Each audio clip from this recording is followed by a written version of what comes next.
जय श्री राम दोस्तों। आज हम बात करेंगे चौसर के खेल की, जो महाभारत में भी खेला गया था। चौसर का निर्माण भगवान शिव ने किया था। एक दिन महादेव ने देवी पार्वती से कहा कि आज मैंने एक नवीन खेल का निर्माण किया है। उनके अनुरोध पर दोनों चौसर का खेल खेलने लगे।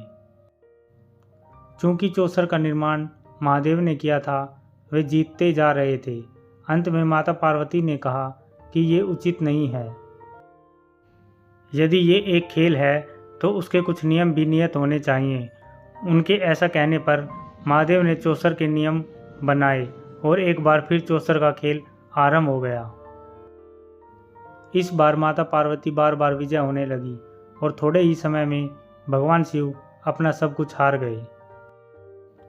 अंत में भगवान शिव ने लीला करते हुए कैलाश को भी दांव पर लगाया और हार गए। तत्पश्चात भगवान शिव अपनी लीला रचाने के लिए हारने के बाद पत्तों के वस्त्र पहनकर देवी पार्वती से रूठने का नाटक करते हुए गंगा नदी के तट पर चले गए। कुछ समय उपरांत जब कार्तिकेय कैलाश लौटे तो उन्होंने भगवान शिव का माता पार्वती से चौसर के खेल में हारने की बात सुनी। वे अपने पिता को अपनी माता से अधिक प्रेम करते थे। इसी कारण अपने पिता को वापस लाने के लिए उन्होंने अपनी माता पार्वती को चौसर में हराकर भगवान शिव की सारी वस्तुएं पुनः प्राप्त कर ली और अपने पिता को लौटाने के लिए गंगा के तट पर चल दिए। इधर माता पार्वती भी चिंतित हो गई कि उनके स्वामी भी उनसे दूर चले गए। यह चिंता उन्होंने अपने पुत्र गणेश को बताई। गणेश अपनी माता को अपने पिता से अधिक प्रेम करते थे। इसी कारण उनका दुख सहन न कर सके और अपनी माता की इस समस्या का निवारण करने के लिए वे भगवान शिव को ढूंढने निकल गए। गंगा के तट पर जब उनकी भेंट भगवान शिव से हुई तो उन्होंने शिव जी के साथ चौसर का खेल खेला तथा उन्हीं की माया से उन्हें हराकर उनकी सभी वस्तुएं पुनः प्राप्त कर ली।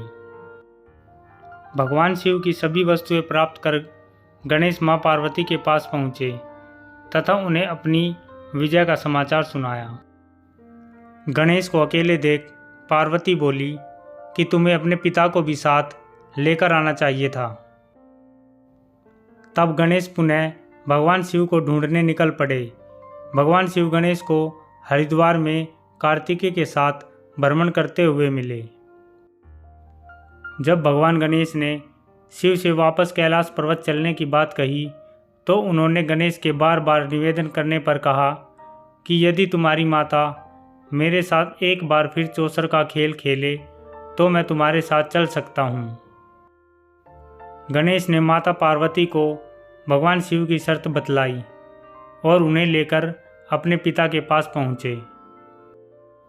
वहाँ पहुँचकर माता पार्वती हंसते हुए भगवान शिव से बोली, हे नाथ, आपके पास हारने के लिए अब बचा ही क्या है। तब नारद जी ने अपनी वीणा भगवान शिव को दांव लगाने के लिए दे दी। भगवान शिव की इच्छा से भगवान विष्णु पासों के रूप में भगवान शिव के पास आ गए और भगवान ब्रह्मा मध्यस्थ बने।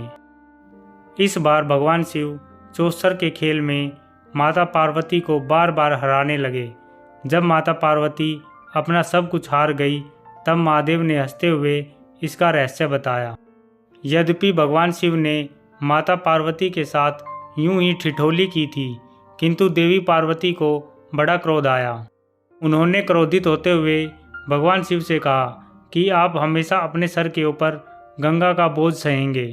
देवऋषि नारद को कभी एक जगह न टिकने का श्राप मिला तथा भगवान विष्णु को धरती में जन्म लेकर स्त्री वियोग का श्राप मिला। माता पार्वती ने अपने ज्येष्ठ पुत्र कार्तिकेय पर भी क्रोधित होते हुए श्राप दिया कि वे सदैव बालावस्था में ही बने रहेंगे।